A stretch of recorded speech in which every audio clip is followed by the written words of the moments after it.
अब ऐसा लग रहा है कि जैसे भारत पर आज खुशियों की बौछार हो रही है। फिर चाहे डिफेंस हो या फॉरेन पॉलिसी हो या फिर भारत के खजाने की बात की जाए, हर मोर्चे पर भारत के लिए खुशखबरी ही खुशखबरी देखने को मिल रही है।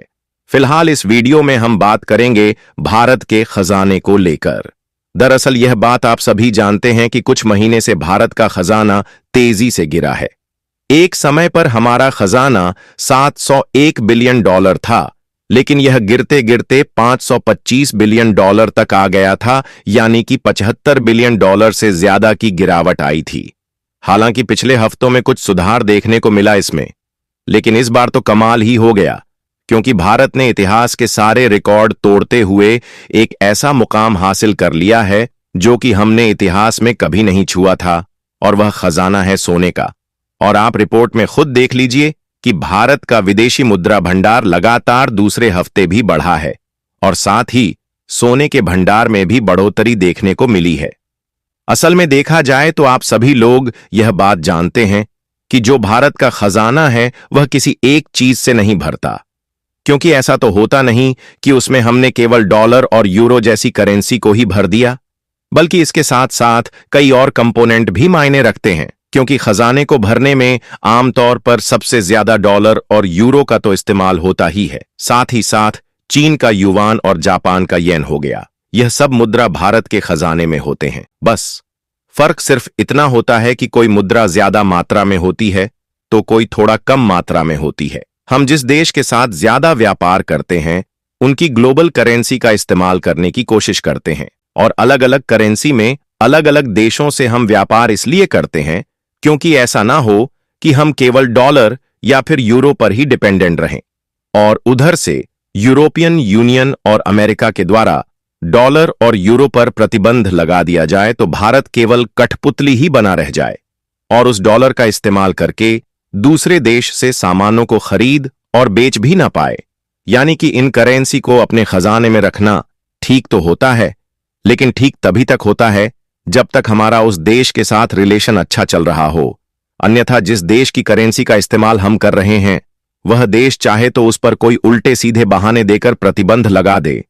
लेकिन इन सब करेंसी के अलावा एक चीज और होती है, और वह है गोल्ड, यानी कि सोना। और एक हिसाब से कोई देश कितना ज्यादा फाइनेंशियली मजबूत है इसका अंदाजा इसी बात से पता लगता है कि उस देश के पास कितना ज्यादा सोने का भंडार मौजूद है,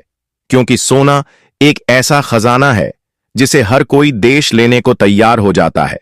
और इस पर कोई भी प्रतिबंध नहीं लगा सकता, जबकि अलग अलग करेंसी पर उस करेंसी को संचालित करने वाले देश प्रतिबंध लगा सकते हैं। जैसे कि अमेरिका के खजाने का सबसे बड़ा हिस्सा सोना ही है,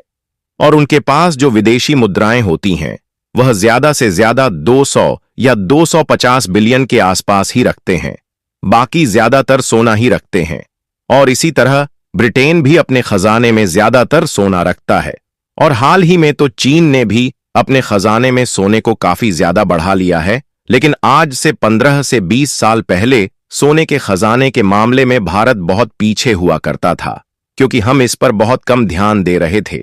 लेकिन पिछले 7 से 8 सालों में भारत ने सोने के खजाने को बढ़ाने पर खूब ज्यादा फोकस किया है, और लगातार हमारा सोने का खजाना धीरे धीरे बढ़ता ही गया है। और आज भारत के खजाने में सोने के भंडार ने इतिहास के सारे रिकॉर्ड तोड़ दिए हैं,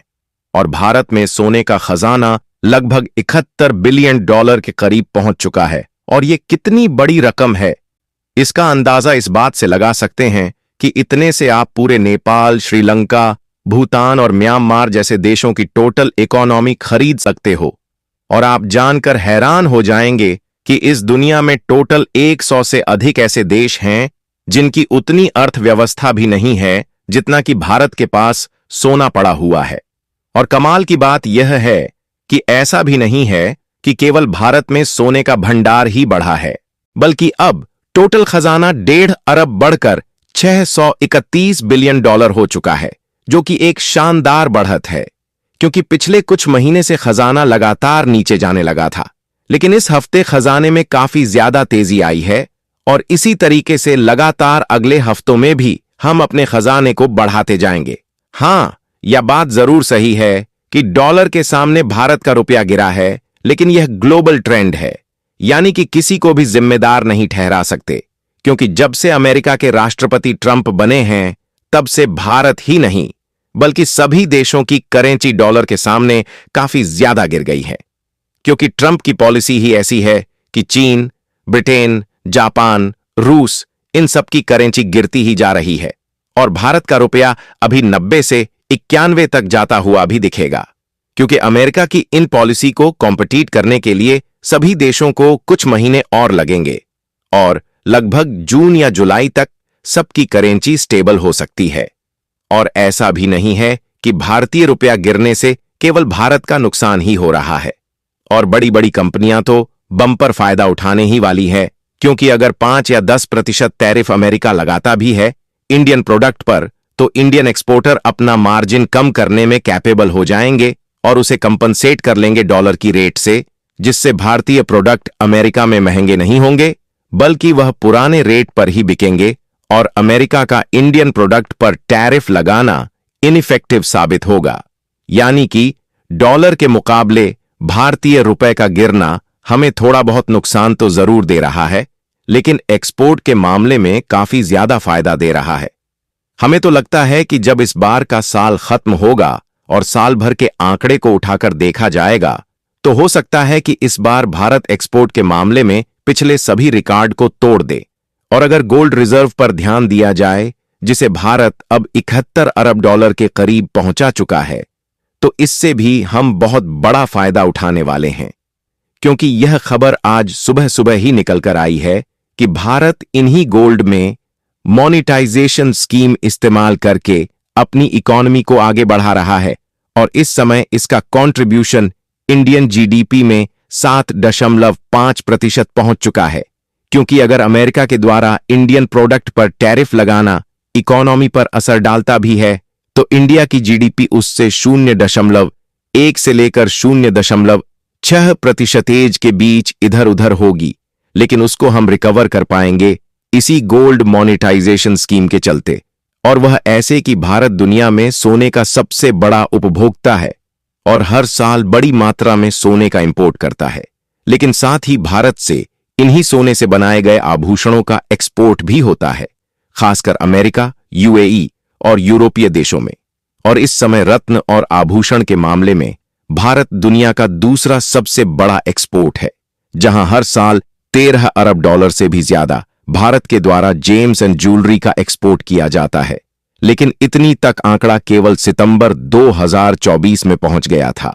दिसंबर तक यह आंकड़ा और अधिक हो सकता है और वह लेटेस्ट आंकड़ा जारी नहीं किया गया है। बाकी आप लोगों का भारत के खजाने के बारे में क्या सोचना है, अपनी राय कमेंट में जरूर बताएं और इस वीडियो को एक लाइक करके अपने मित्रों तक शेयर जरूर करें।